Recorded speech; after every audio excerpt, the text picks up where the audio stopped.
Zayn al-Abidin alayhi salatu wasalam came, and they had their own school of thought. That a man from the Alawis, anyone who comes from Imam Ali alayhi salatu wasalam, if he stands in revolt, he must be the Imam. Another group came. Another one came, and 3 groups came from the sons of Imam al-Sadiq alayhi salam. For example, as we know, until today, the Ismailiyya. They came and they have lasted until today. Another group came by the name of those who wanted to follow Muhammad, the son of the 6th Imam. Another group by the name of the son of Abdullah, the son of the 6th Imam. This one was particular. The 7th Imam had great struggle in defeating this one. Not because he was unable to intellectually defeat, but after the death of the 6th Imam, so many people went towards Abdullah, the son of the 6th Imam. Narrated once, 2 great companions. This is by Shaykh Mufid alayhi rahmah in the book Kitab al-Irshad. Shaykh Mufid narrates that one day 2 great companions of the 6th Imam were walking the streets, and they were crying, having had the death of the 6th Imam at that time. They went in towards the house, and they found that the 6th Imam's son Abdullah was claiming imamat. Having been claiming imamat, they decided to present themselves in front of him. They said, "Can we ask you questions?" He said, "No problem, what do you want to ask me?" They asked him about zakah, and they asked him about khubz. He got the answers wrong. They stood up and they left. They began to walk the streets weeping, saying, whom shall we go to? Our 6th Imam has passed away. Whom shall we go to? Should we go to the Zaydids? Should we go to this group, or should we go to that group? As they were walking the streets, it's narrated a man with a very noble face presented themselves in front.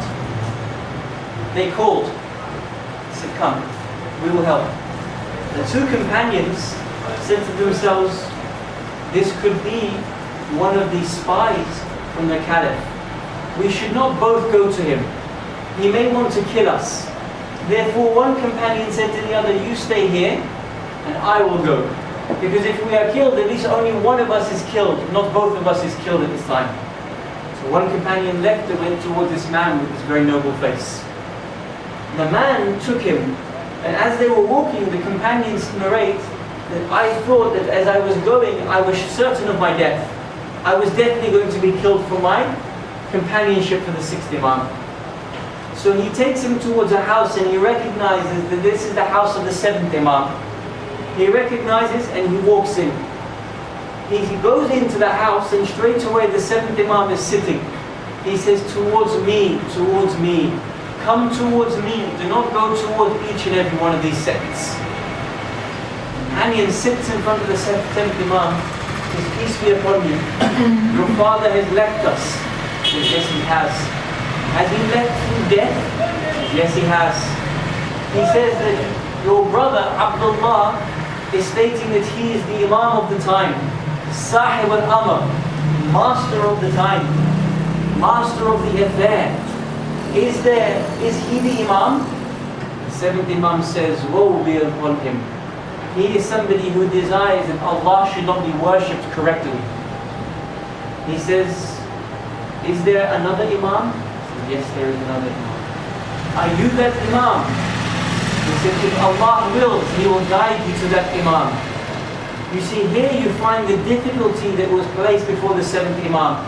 How many spies there must have been for the Imam not to be able to openly state that he was the Imam of the time.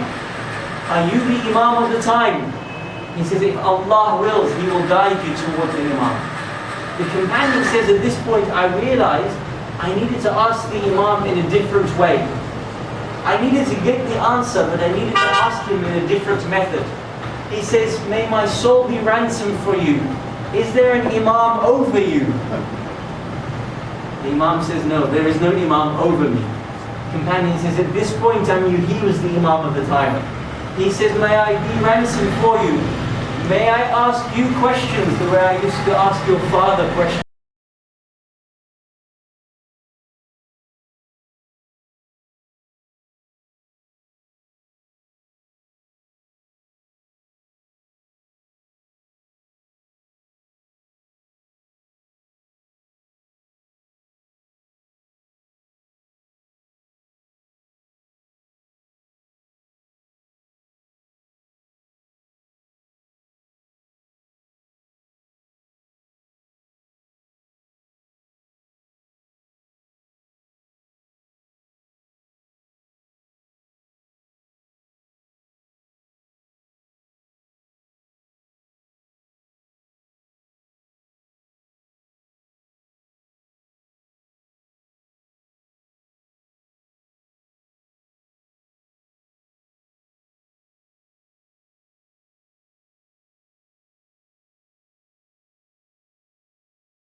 says, yes, ask me whatever it is you want.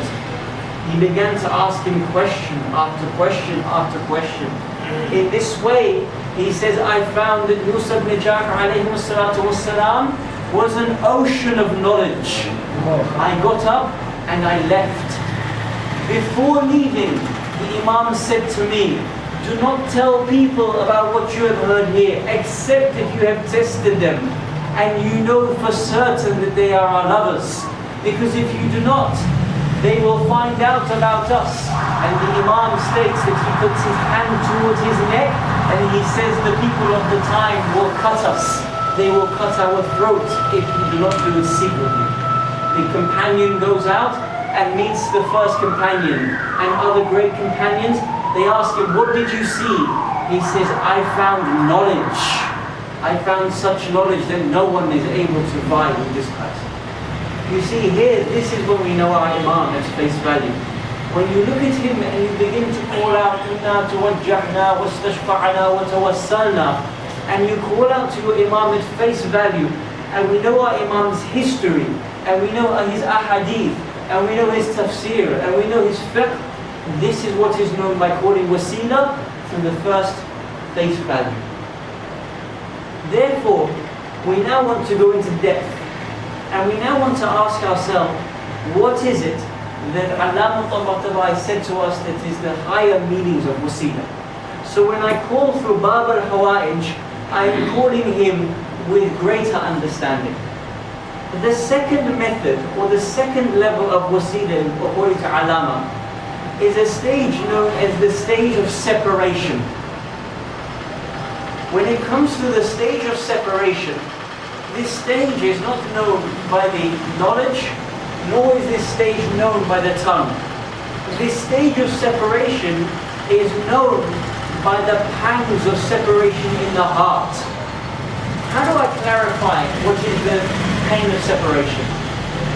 Insha'Allah, we've all had the honor of visiting our seventh Imam. If we haven't, may Allah bless us going this year and every year.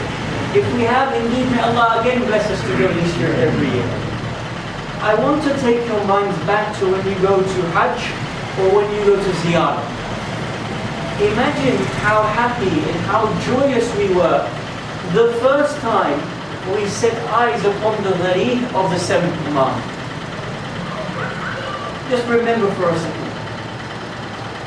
And having gone on Ziyarah to meet our